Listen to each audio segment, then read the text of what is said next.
Well, tonight we're honored to have Dr. James Wilson. James is the state apiarist at Virginia Tech. He's also a professor there. He joined Virginia Tech back in 2017.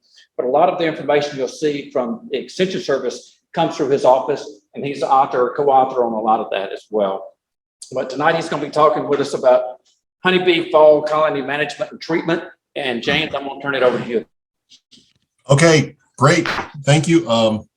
And yeah, we'll jump right into it. Let me fire up my machine here. Share my screen. Can you all see everything now? See what you need to see? See my title? Yes, we can see.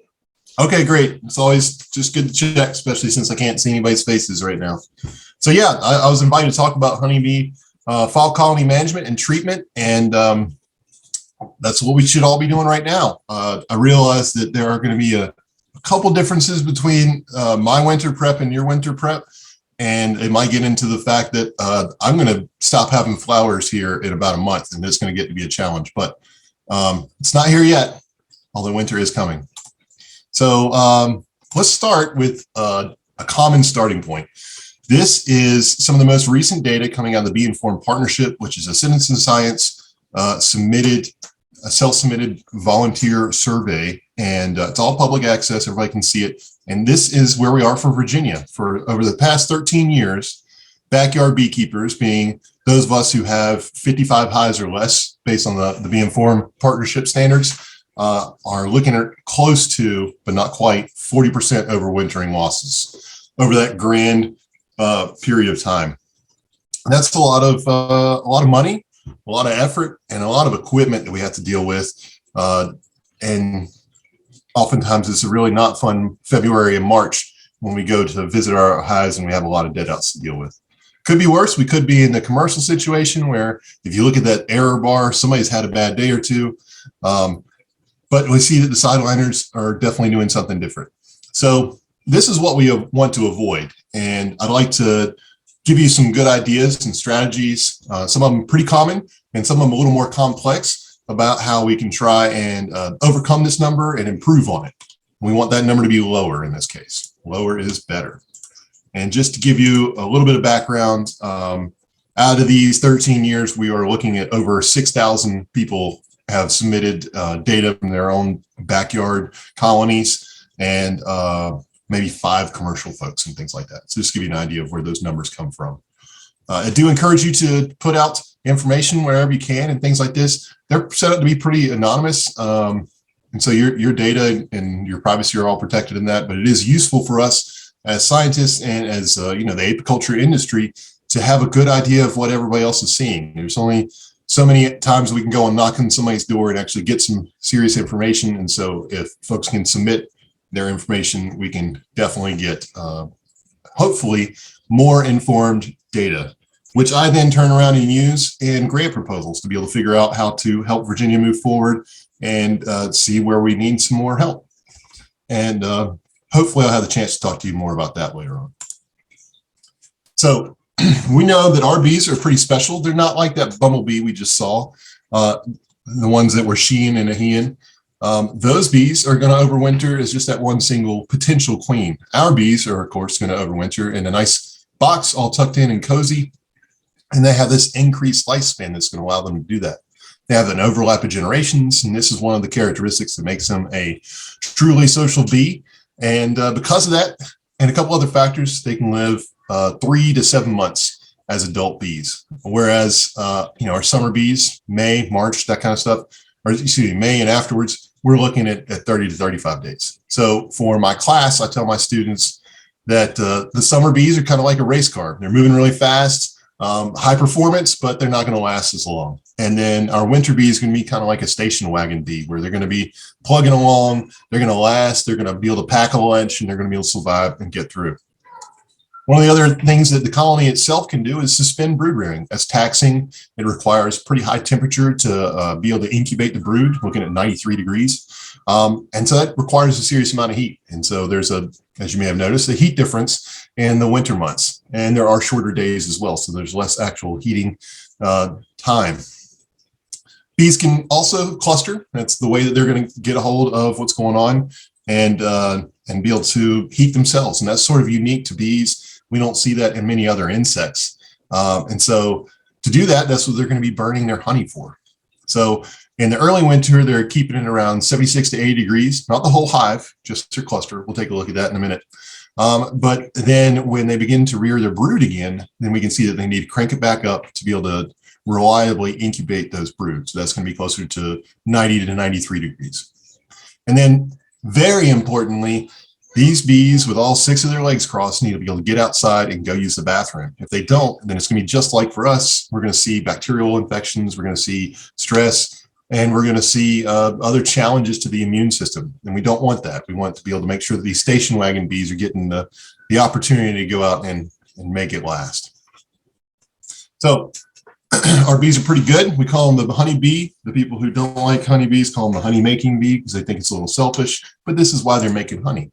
They're storing it, and we're recommending in general around 40 to 60 pounds of honey to be able to overwinter successfully.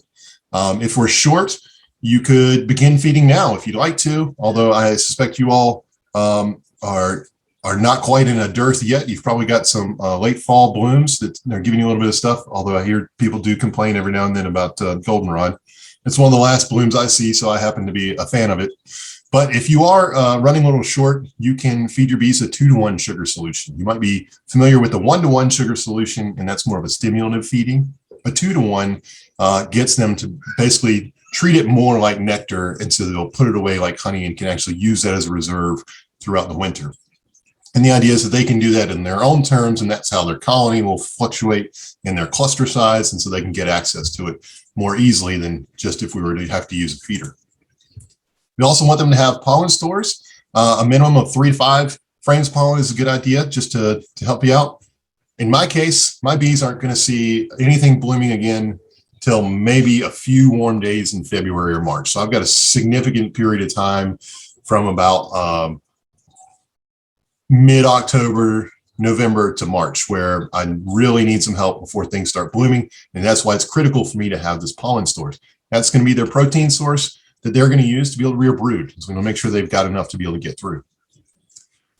Additionally, we can supplement pollen. We can't replace it, but we can supplement pollen with things like pollen patties to try and jumpstart them into rearing more. And there are some studies shown, and I was just reading one yesterday, about how the first pollen in ends up being the first one out. So the last pollen in ends up being the first one out, where they want that freshest pollen, most recent pollen, because it's going to have the highest nutritional value.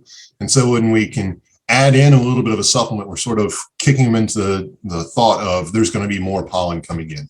And so then they can anticipate that and begin to build up. So in the fall, we are really thinking about keeping colonies strong. In the late fall, we're really thinking about making sure each individual colony is good to go, because we don't want to have one collapse and robbing and all these other things. So let's talk a little bit more about what we want. We want colonies with greater than 30,000 bees. That sounds like kind of a random number, but I've got a neat graph to show you. These stronger colonies are going to use their fuel more efficiently. Despite there being more mouths to feed, they do a much better job at how they use that because of their surface area to volume ratio. Because these bees are going to be a larger in mass in their cluster, they're going to lose heat less quickly than a smaller cluster. So a lot of people put a lot of stock into one line or another and how they overwinter. And some people say, oh, they overwinter with very, very small numbers, and then they build up very rapidly. Those smaller numbers are going to be more likely to go through cold starvation, or are not going to overwinter as well. Or if they do overwinter successfully, they will use more honey. So we want to have stronger colonies. To do that right now, if you're like me and you're thinking you might not be able to get too many more rounds of them making worker bees, then you should start combining colonies. And you can combine them in a number of ways. There's the newspaper method. And if you have a couple that aren't quite what you want, where maybe they're just not quite enough for a nuke, then you might be able to use something like a support hive. And the idea there is that you take, instead of there being 4 walls on a nuke that are exposed to the elements, you tuck them inside each other basically, and they're thermally more efficient because they have a shared wall. And so the bees might be able to take advantage of that and lose less heat that way.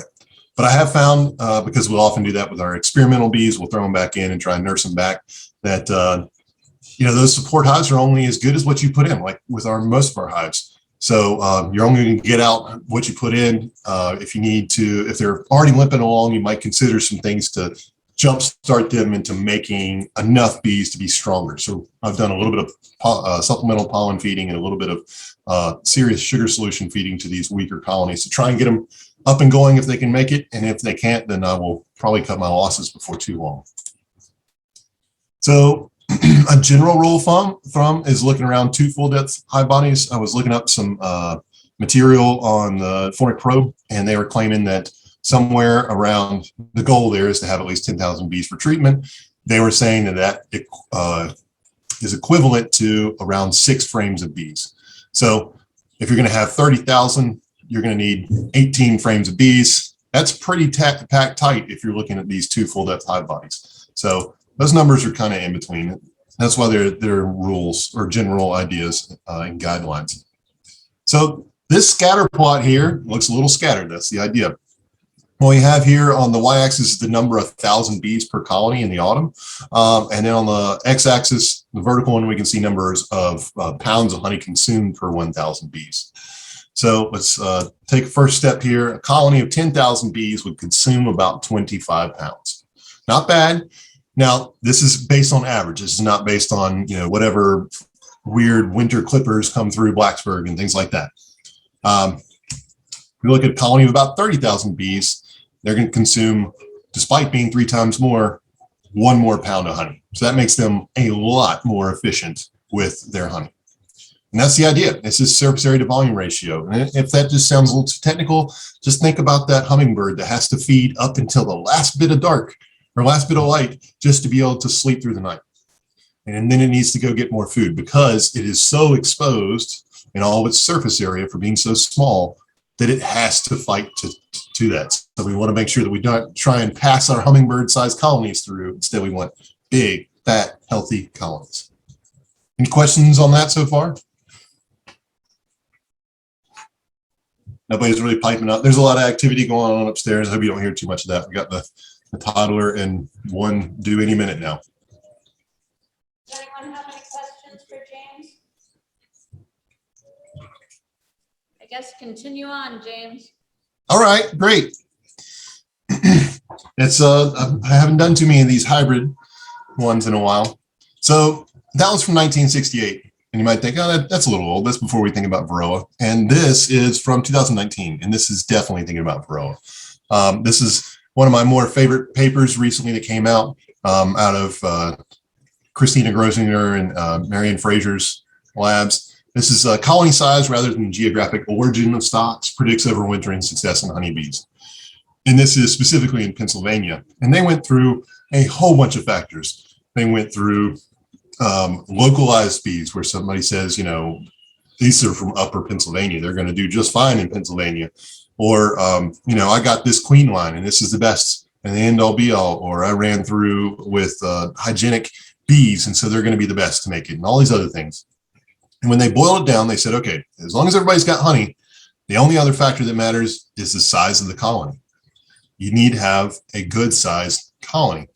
And so much so that they went into it and they were trying to look at it and trying to correct for things like having mite pressure. And they found that these resistant stocks that everybody was putting a lot of weight into, they, in this paper, suggest that it instead be referred to as tolerant.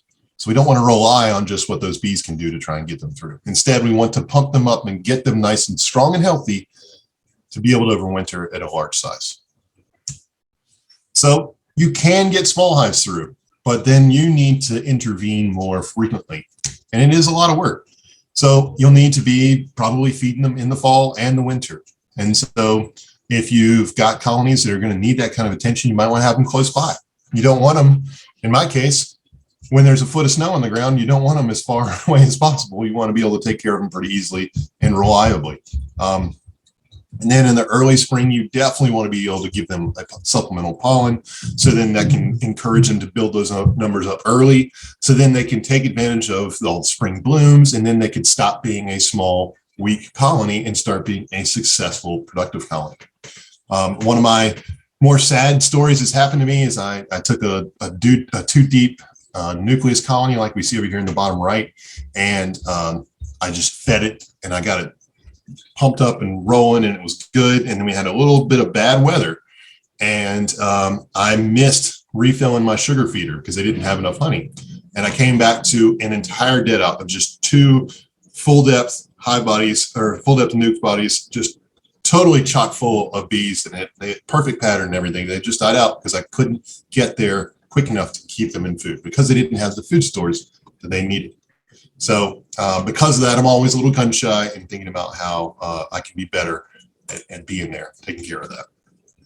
Another important factor, and this is really an important factor for all of them, is having good overwintering sites. We want great sun exposure, not so the bees can build up their vitamin D, but instead because it's free heat. If they can get good at sun exposure, then that's heat that they don't have to make by burning honey. So then that's less resources it costs them. It also means on nice, warm, sunny days, they can get up and use the bathroom energetically cheaper than if they had to do it by using honey. That's very important. Also, wind protection is an issue, and I think we probably have that included here because these can often be kind of more spindly hives as nukes and things like that. So we want to keep in mind there.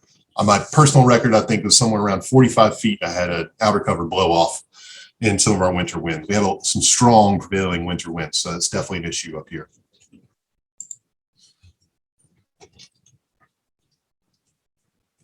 So here we have, excuse me, a piece of ice in there, an infrared thermogram of bees inside of a winter cluster. So we talk about it being a cluster, and it is. It can contract and it can expand based on the temperature. So let's take a look inside the temperature.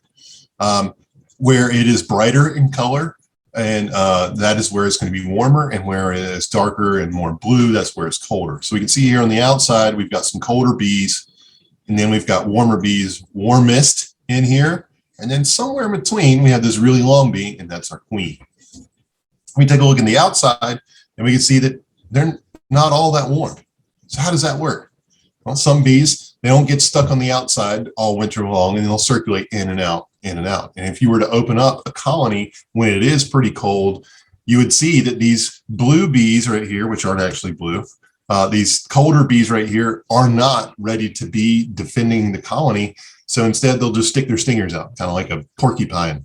So if you run into one of those, then you can get stung.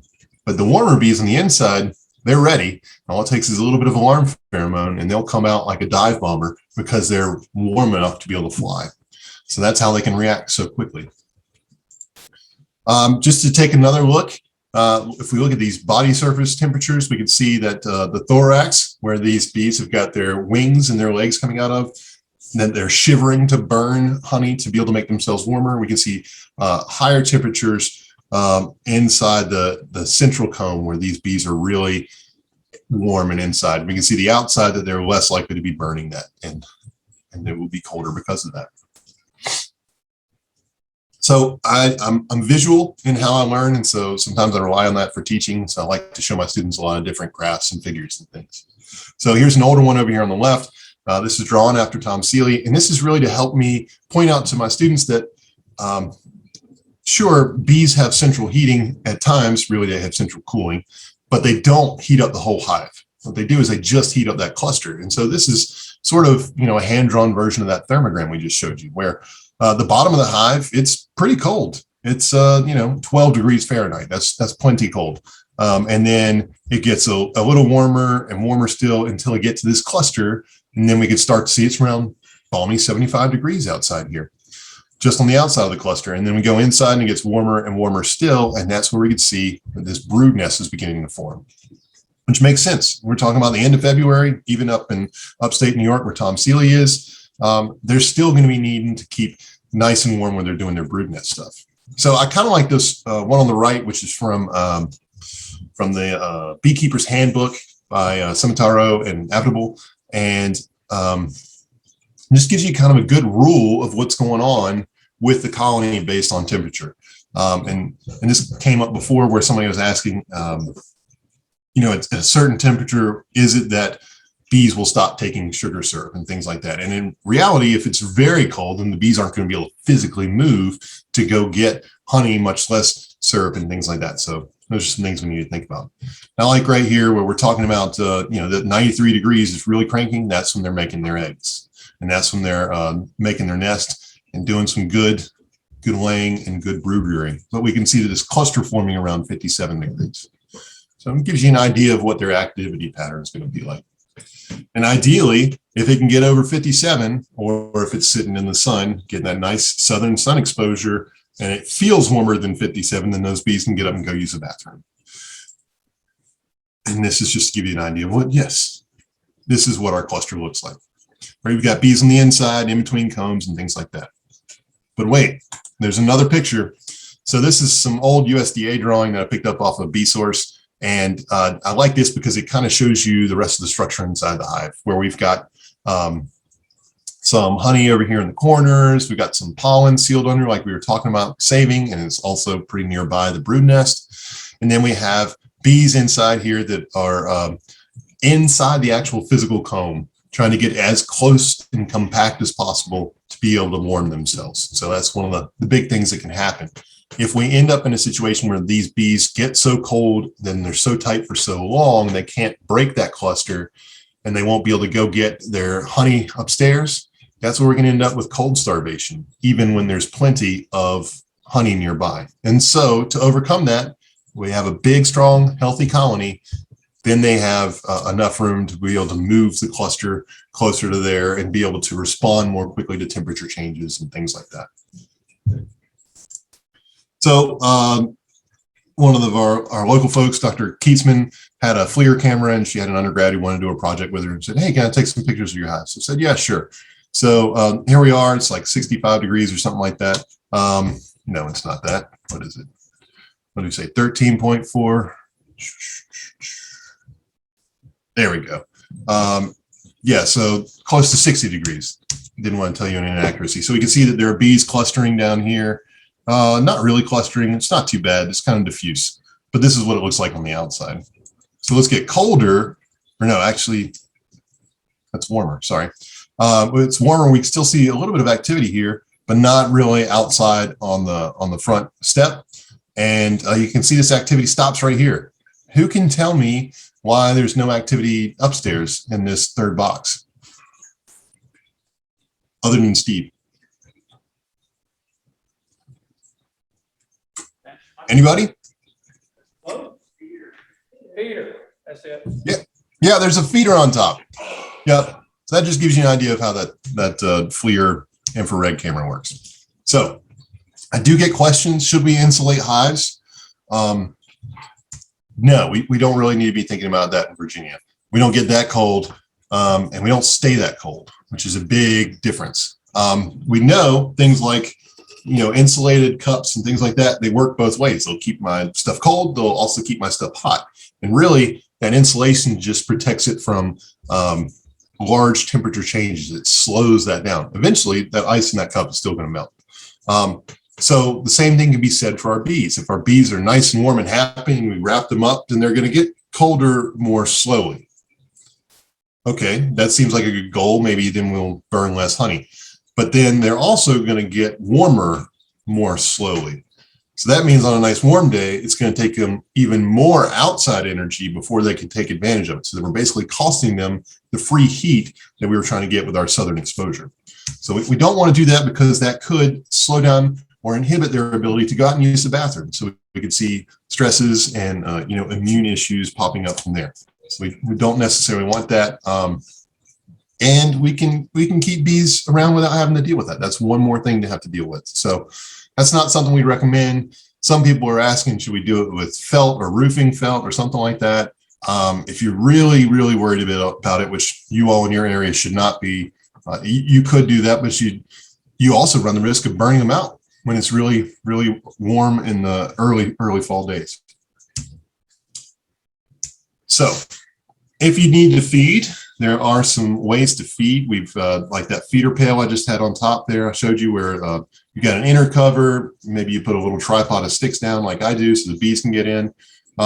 And it's just over the keyhole you'll see there in your inner cover, and then you cover it up with a big empty hive body and your outer cover. So that means you have an entire colony of bees guarding it, and you've got a little bit of heat coming up from those bees. It also means that it's not open to the sky to lose all the heat possible in there. So it's not going to get super cold. Also, if you're feeding with a 2-to-1 sugar solution, it takes about 12 degrees to be able to actually freeze that. And so then it would need full exposure at 12 degrees to freeze it. So if you're feeding a sugar syrup, that's one way to do it. You can also use the division board feeder.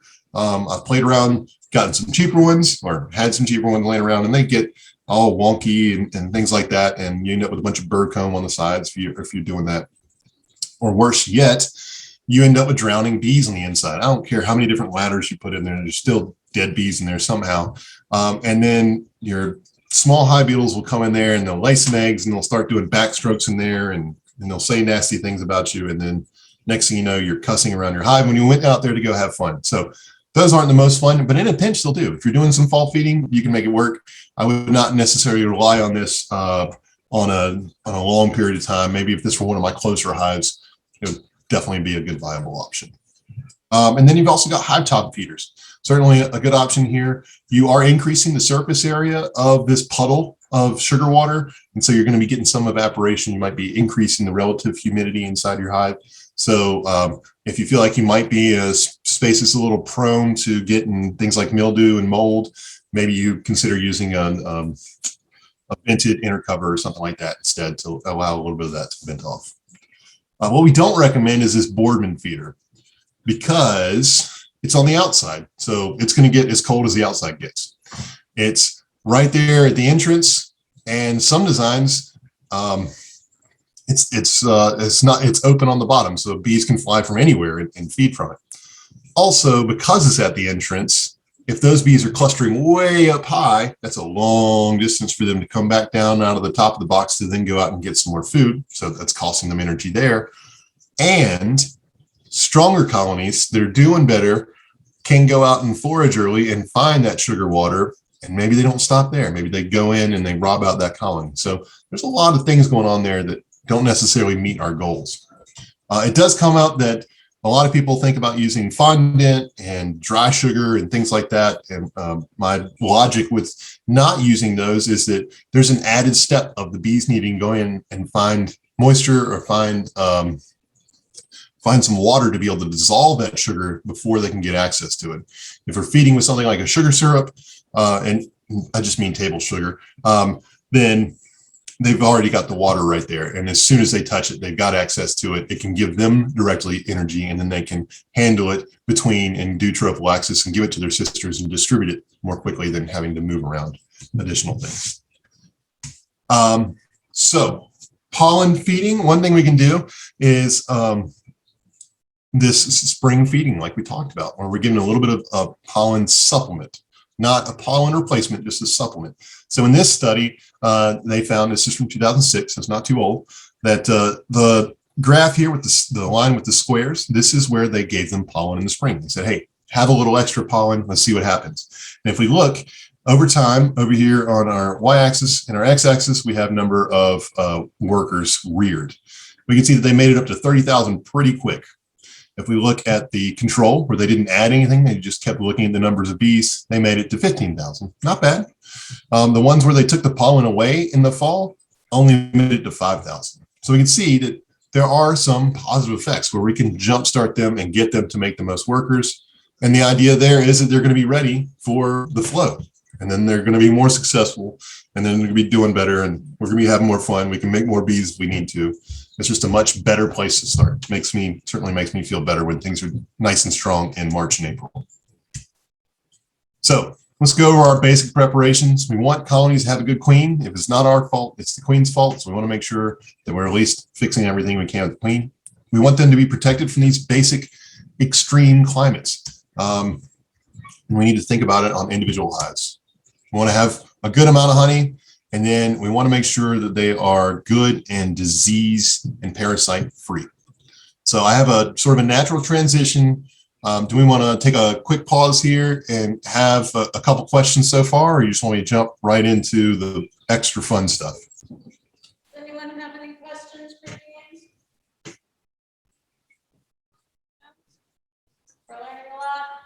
guess go forward. Go for it. Okay, so this big ugly thing is half of a varroa mite. So now we're going to talk about varroa mites, because everything I just told you we need to do, this is basically working against us. And we've been talking about this for years as beekeepers, I know, but I kind of got tired of having to talk about it and how we were having to talk about it. So I have come up with a different way to maybe frame it based on some new research, and I think it'll hopefully be good. Most of this work is not mine, so I definitely put a whole bunch of citations and references in here. For example, this picture is taken by Dr. Samuel Ramsey.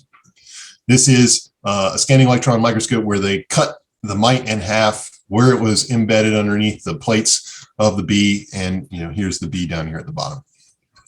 So let me change one quick thing to see if my microphone can be better for you. Can you still hear me now? I just switched microphones. Yes. Yes? No? Yes. Great. Okay. We'll see. All right. So let's start here. I'm going to use some professional materials, not myself. This is from the Honeybee Health Coalition.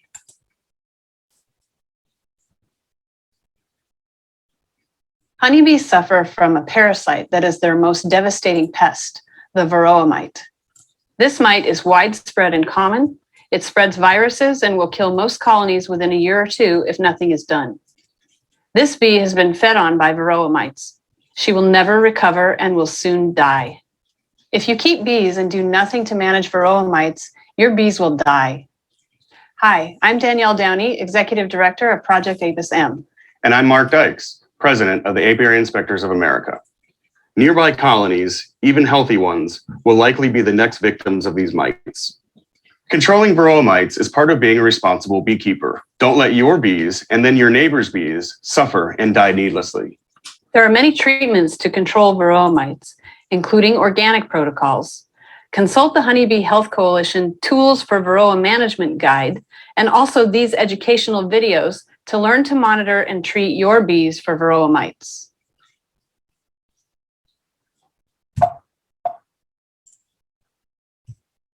All right. So yeah, that's the Honeybee Health Coalition. I really like what they do. They've got a great habit of using peer-reviewed science and the data there to be able to make some good informed decisions. They also include what's going on with, okay, great. They also include Bee Informed Partnership data about what's successful, what has been, and what hasn't been, and they use that in their rankings. So that guide that they just showed you there, that one was from 2016. It's been updated, don't worry. There's also a digital version that if you're just online, you can click through and use it as a quick decision-making tool. So, if you're at the store and you've got some mites and you're trying to figure out what kind of treatment to do, you could just break out your phone and you can come up with some good decisions from there. So this is where we ended up with the varroa mite. It was over here on Apis cerani, the Asian honeybee over here, and then it jumped species to Apis mellifera, a new host.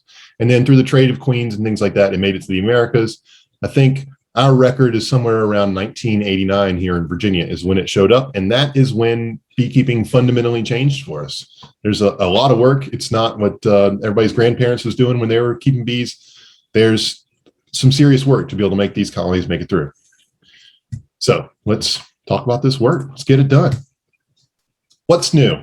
It's an old problem, but we had some old assumptions. And the old assumptions were that this thing was a vampire. It fed on the insect blood. And it was a parasite of the brood. Okay, so if it makes it from brood to adult, then the bee must be okay. We may have gotten through. Maybe there's some lingering effects. These are some assumptions we made at this point. We also thought that there was this phoretic stage where, and this is probably terms that we're still using right now, phoracy ends up being an animal using another animal for transportation, like us riding a horse. We're not feeding on that horse, we're just riding on that horse. So that's what we thought was going on with the mites. They were just riding on the backs of adult bees to then go in and get into the cells of this developing brood. Well, Dr. Ramsey found differently. And this is important because this changes several things. He decided that based on his evidence, what we found was that there are two distinct phases to think about. There's the reproductive phase, when that's where the mite does this horrible thing where it goes inside the cell right before it gets capped up. It hides in the brood food, it's capped, and then it begins to feed on that developing brood. Then it begins to raise its own young. And then when that brood emerges out or is removed, well, likely emerges out, then we'll end up with 3 mites coming out instead. So that's some bad numbers just from one cell. Then comes the dispersal phase, where we thought they were just hitching a ride. They're not just hitching a ride. They're also feeding on adult bees. So that means damage was done in the cell, and then damage is still going on outside the cell. So that's a double-edged sword. This is what it looks like up close. I tell my students that it'd be similar if I had a Frisbee-sized parasite on me. That'd be pretty awkward, pretty inconvenient. It's bad enough that there's one. It would be pretty bad that there would be even more. So the females crawl into those brood cells like we talked about.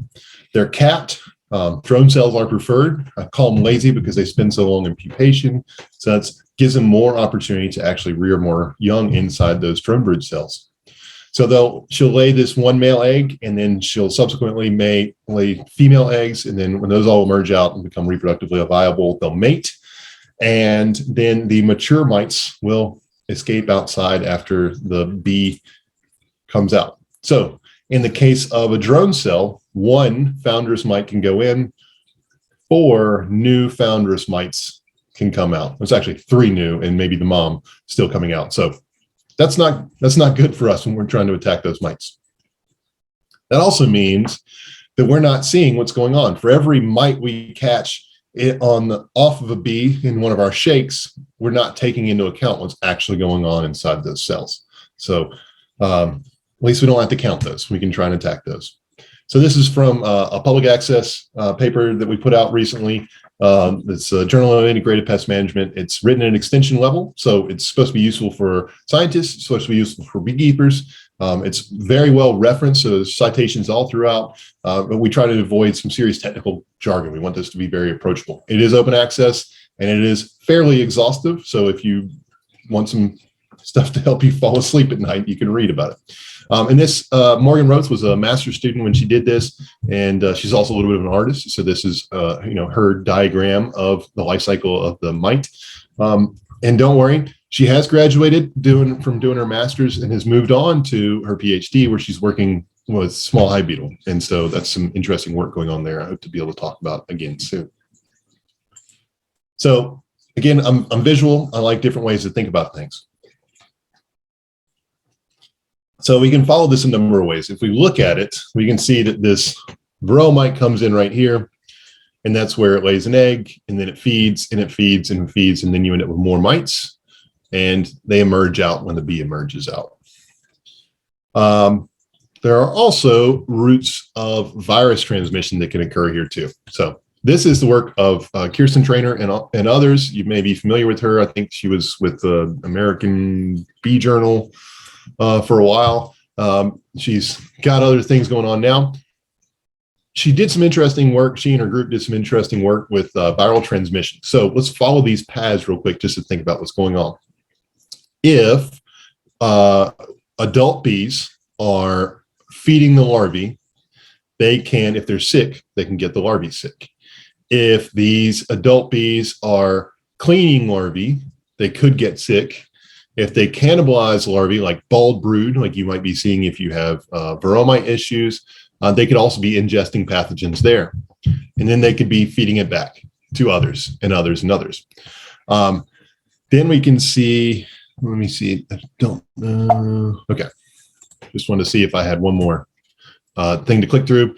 Then we can see that when the mite emerges out and it can feed on an adult bee, then it can potentially infect that adult bee, because it can also feed on a sick larvae and get the pathogen there and then carry it on. So then if that's not bad enough, we can also see that that can catch on to the drones and the queens. So then the drones could be passing pathogens to the queen. And then we can end up with vertical transmissions where her eggs that she's laying end up being infected. In some cases, it's when it turns into a worker, or if she's just doing male eggs, and it could also be passed on there too. So there's a lot of different things going on there. And then on top of that, if we have a weak hive that's declining because there's other things going on, we can end up with foraging, robbing robbing insects that can be transmitting it back to their own hives. So there's a lot of different things going on here. This is also open access as well as the Samuel Ramsey article. These folks have got a lot of good things there. They are particularly technical publications, but I'm happy to help you find them if you need to. But let's look at what these two studies have helped us understand more about. We thought they were feeding on insect blood. Instead, then when they're feeding in the brood on the larvae, they are feeding on the fat bodies. Those are going to be central for our fat storage for our honeybees and our protein storage.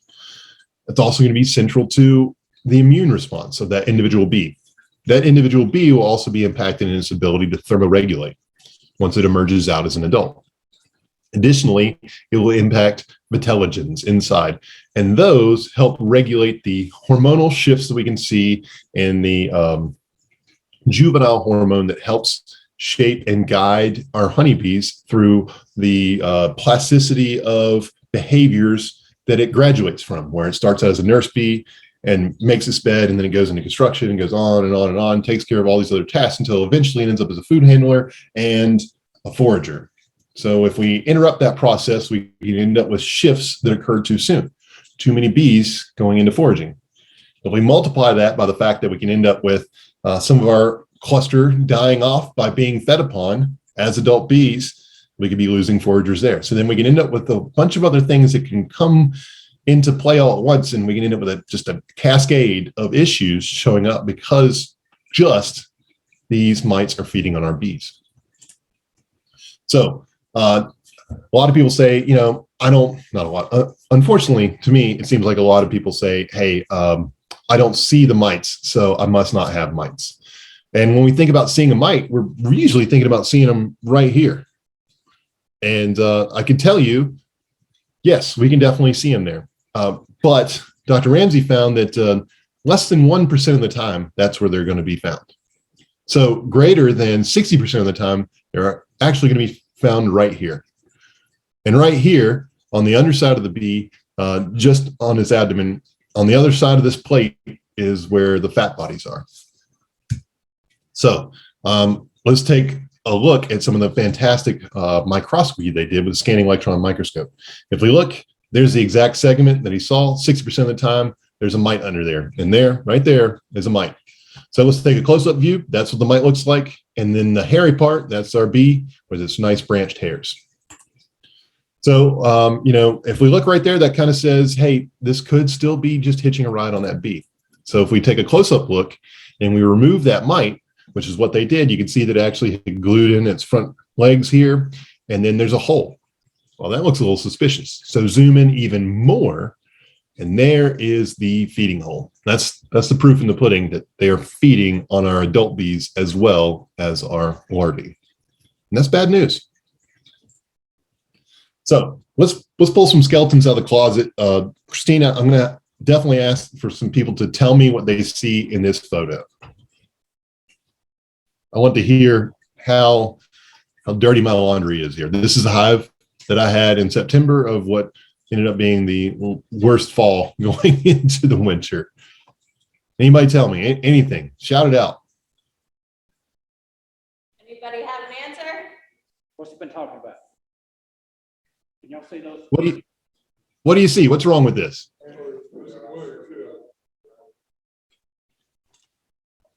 I see lots of. Y'all aren't all asleep. All I can see is a dark screen over there.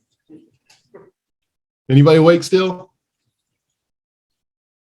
Uh-oh. All right. Well, since somebody's really piping up, I've got some small hive beetles over here, This pattern doesn't look great.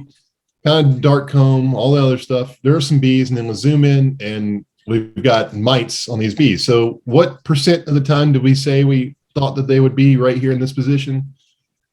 Less than 1%. And you look, there's another one right there. I've got mites all over the place. This was a dead hive walking. And I had found deformed wing virus in there as well. And this is it. This hive was so bad that there was nothing I could really do to get them healthy enough to be able to overwinter. And it turns out because of this, the whole bee yard was like that. That February, it got nice and cold on top of that. So that was the last bit of stress that kind of really hit it to them, and they finished dying off in March. And I think I pulled 15 or more dead hives out of the apiary that spring. So that was not fun. That was not fun. And I don't say that to say that I'm a bad beekeeper. I say that because that's what happened. It was my first year on the job. I had concentrated a whole bunch on teaching and not necessarily just being in the bees. And I thought I'd inherited some good hives, and it turns out that they had not really been taken care of. And so I was basically taking my winter losses in the fall, and yeah, I got hurt. So I'm forever going to be more and more proactive about this. So yeah, we go back. This is where we just saw those mites. This is where we actually know that they're going to be doing their feeding. So that means if we're seeing them here, there's probably already one there feeding on that fat body.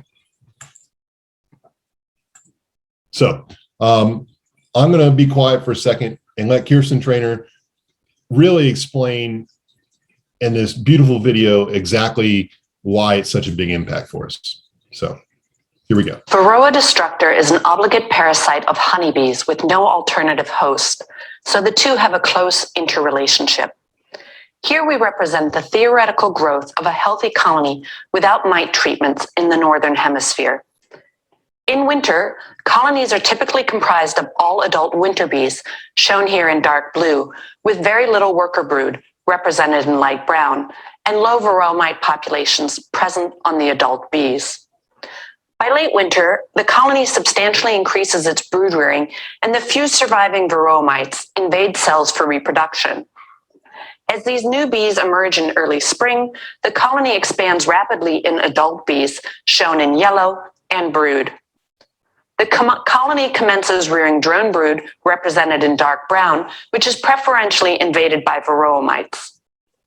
Varroa mites reproduce during the cap brood stage of bee development, so potentially every 12 days in worker brood and every 15 days in drone brood, shown here by the red circles. In contrast, a honeybee colony typically only reproduces via swarming once per year, shown by the yellow circles. After swarm season, the bees stop rearing drones. Now all of the varroa are forced to reproduce in worker brood. If the colony experiences a midsummer nectar dearth, the brood nest contracts and varroa start to appear on adult bees. However, the majority of varroa are still hidden out of sight in the worker brood.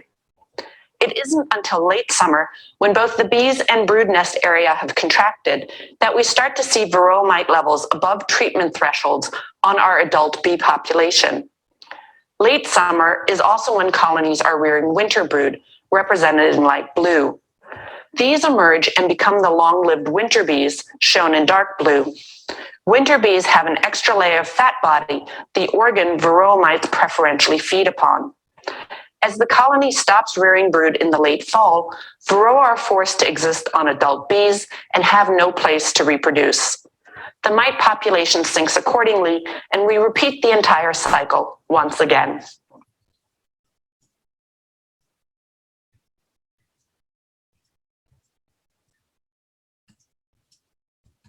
Sorry, Christine asked me a difficult question in the chat, so I had to type up something. Varroa destructor. All right. Yeah.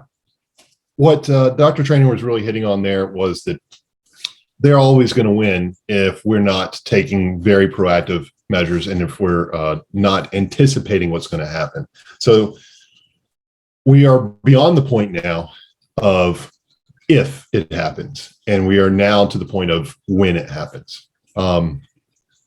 So if that wasn't bad enough, one of the things that she was definitely interested in this paper that came out was the other things that can be transmitted. And so one of them is that this deformed wing virus can be transmitted, and mites are definitely a vector.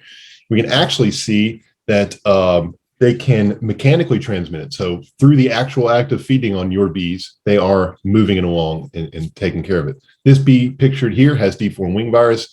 It also has a couple mites where they shouldn't be, which means there's probably other mites elsewhere.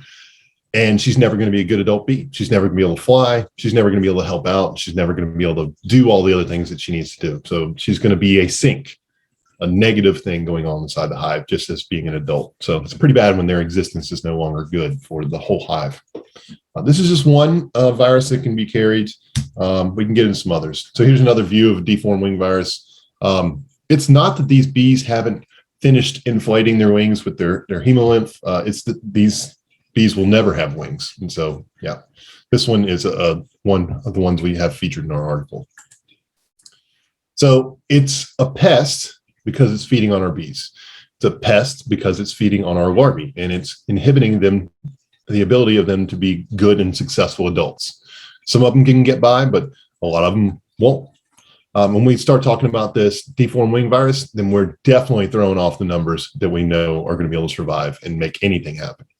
So the varroa mite is going to feed on infected bee tissues, and it's going to ingest the pathogens. And then as it moves around between individual hosts, it may or may not be taking a bite of those hosts. It could be transmitting it to those adult bees. Those adult bees then could be feeding larvae and transmitting it from there. Also, while the varroa mite is feeding on the next larvae itself, it could be introducing the pathogen there. And so this is so tightly synchronized that we can see that there is background deformed wing virus in many colonies, and some of them don't show symptoms. And it's really kind of hard to diagnose because that one bee represents one symptomatic looking case out of 100 bees. So you could have 100 sick bees and only one of them would end up looking like that, because we can see that the adults can get infected. So if they're infected after they have already done all their developing, it won't make their wings shrink up. It's that developmental issue. So by the time we see it, it's really bad. And actually, I've gotten in the spring that if I'm seeing deformed wing virus, I will put a colony down because I do not want it to get spread around at all. So I've had given some tough love about that. But ideally, I'm pulling more of that out, and instead of letting it build inside my colonies and build inside my apiaries. So in those colonies where there's this background deformed wing virus, you introduce the varroa mite and it's doing this feeding, and you get that one varroa mite that picks up that one deformed wing virus in a brood. You had one sick cell, and then you've got 3 or 4 mites coming out to go infect the new ones, and it can cascade quickly. So we can actually see that it's not even an additive effect of having virus and the vector, in this case, the mite. Instead, it ends up being synergistic, to where there's a multiplier in there and it expands beyond that, which makes sense because of the reproductive capacity of this mite.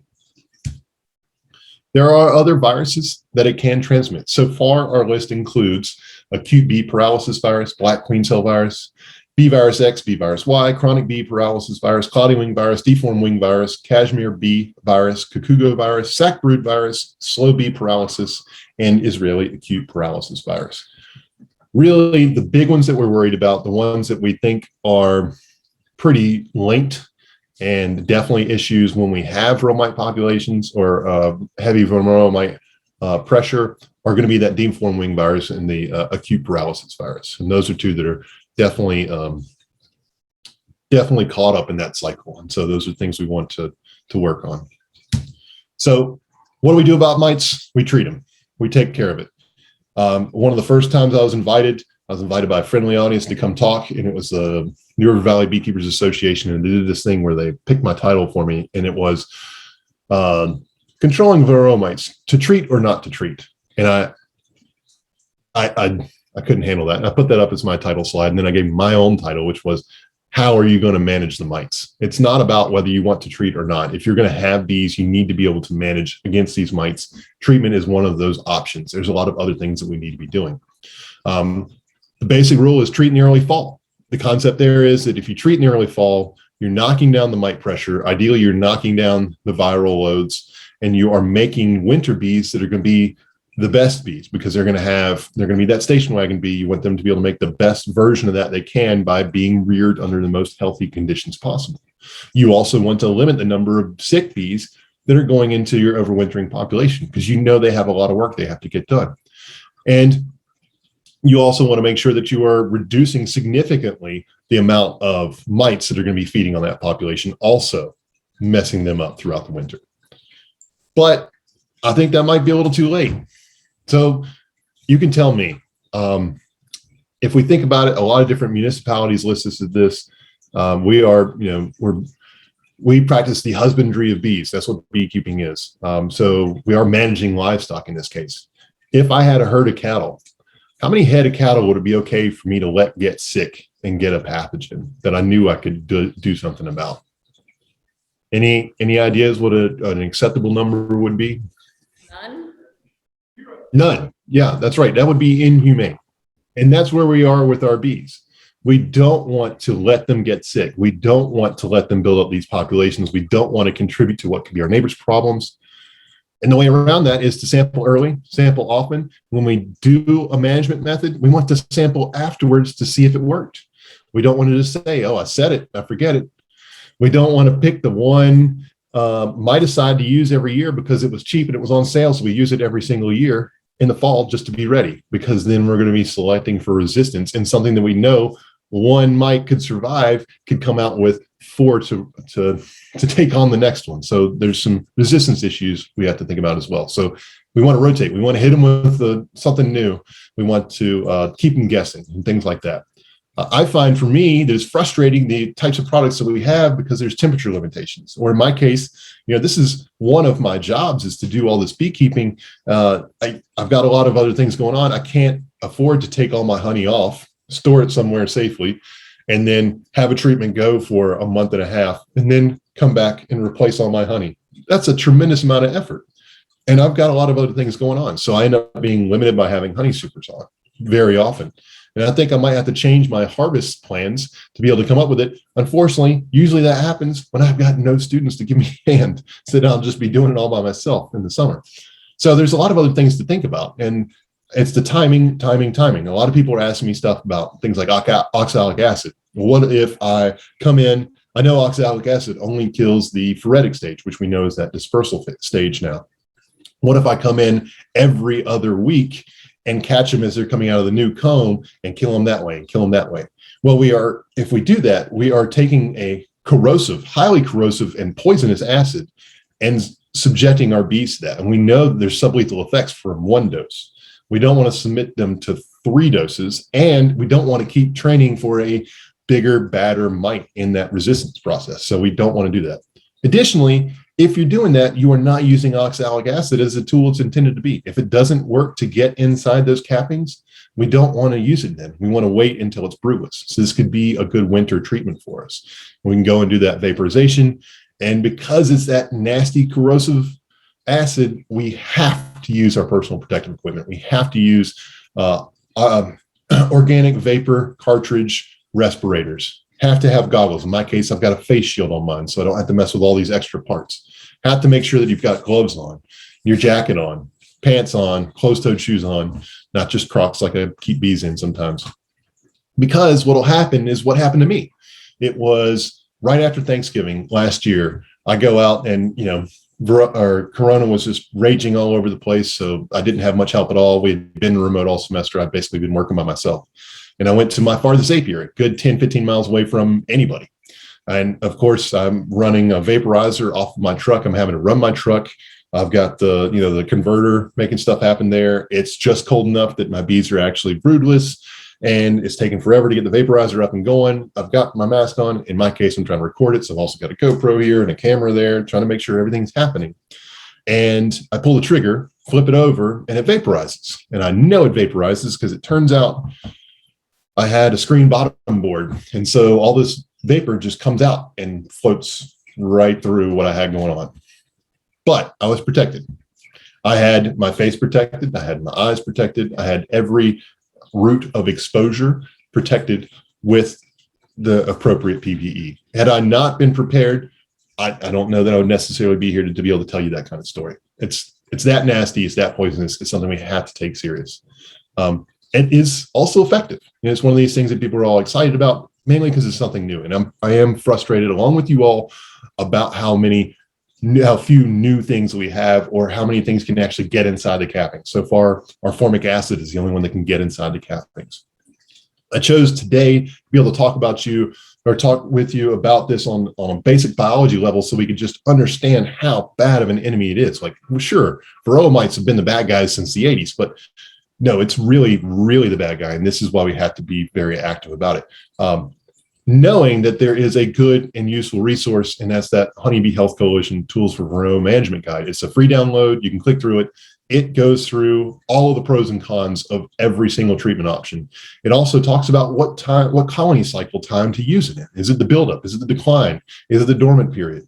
it walks you through all of these things. It shows you how to sample, and all of it's based on peer-reviewed evidence. And it also includes in the results from the Be Informed partnership, where it'll say, there's 11% less losses by using this from people who use this product once. So it gives you good and useful rankings. And I definitely want to continue to promote that, because I want us to use that to all be on the same page and let them know that we use that, so they continue to revise it and continue to see the value of it. So I want to say thank you very much. Thank you for having me. I'm definitely here to take some questions. I'm probably gonna be going on parental leave here in a little bit. We'll see. Maybe it's tonight, maybe it's next week. We'll see when that goes. I'm excited about that. So you can email me at keepbees@bt.edu, or you can follow the whole B group. There's a whole bunch of other research going on at Virginia Tech. I mainly cover the extension and teaching stuff. We've got Dr. Kuvion, who's doing a whole bunch of research, Dr. Schursch, and others, folks like Morgan that are interested in, and a graduate student that's working in pumpkins with me, doing all kinds of interesting bee stuff. So you can catch up with that on Facebook.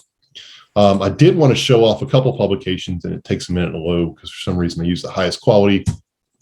There we go, back one. So the Virginia Cooperative Extension Service offers these publications that are known as pest management guides. And so anytime anybody's thinking about, I've got a bug that's eating what I don't want it to eat, we try and think about how to manage against that and control that. So there's, I think, up to 5 of them that I contribute to now. This is just an example of things that homeowners might be interested in. And in each one, I have a new section, or have a section that's called Protecting Honeybees. And it gives applicators, whether it's a gardener or if it's somebody managing thousands of acres of a commodity, an idea of how these chemicals rank in terms of toxicity for bees and things like that. I inherited a bunch of these lists. I've been trying to work through them and come up with some good stuff to be more informed. I have found some new sources of data, and I'm trying to figure out the best way to get them all lined up to make them the most up to date based on what I can gather from the EPA who registers them.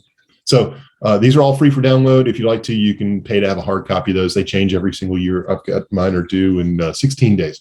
So I've got to finish wrapping up the data stuff there. And that's all available at pubs.ext.bt.edu.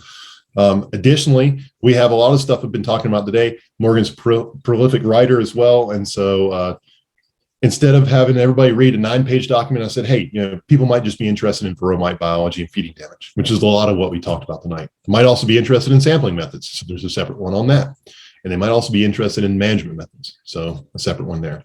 Again, you can also get the small hive beetle one, which there's less known about the small hive beetle, and it's not as big of a pest as varroa mites, of course, thank goodness. So it's a shorter sheet there. Morgan was also able to get this published with the Journal of Integrated Pest Management, and it's great. It's a really good one, and it is free, open access, and it's got all kinds of good things. She is currently working on, and it's in my inbox, I need to do some editing on it, one for the small hive beetle, same kind of thing, where we're trying to get some good information out there, trying to really condense all the good literature out there, where somebody did this, somebody did that, and figure out what that really means and how we can use that as managers. Christine wants to know if I can email her the links for the pubs. Yes, I will do that. I have a little text file set up with all kinds of stuff, including the stuff I referenced tonight. And so that's the Dr. Samuel Ramsey's work and Dr. Kirsten Trainer's work. So I'll share that with you once we conclude our meeting. But I'm going to stop sharing my screen for a minute, and I'm happy to field questions in whatever way might work for you. And thank you again for inviting me. I wouldn't take too much time. I see now it's been 1 hour and 3 minutes.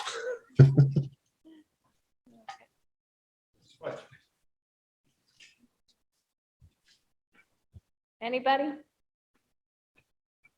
Questions? I know it's really fun to talk about varroa mites, but I hate it. I hate it. I knew I'd be talking about it the whole time, but I feel like we've got a better handle on what it means. And so now we just need to come up with more distinct ways to go out and attack it. So I encourage you to use things like the Mite Check program, where you can upload your data and it was just like use a zip code or something like that. So you can see what kind of levels are happening and when, so we can get an idea of what this looks like on a larger scale. And actually I've written a grant or two to be able to support that. And I hope to be able to get and do some field days and trainings in person to get people, some hands-on tools and some handouts and things like that, and figure out good ways to get a leg up on this.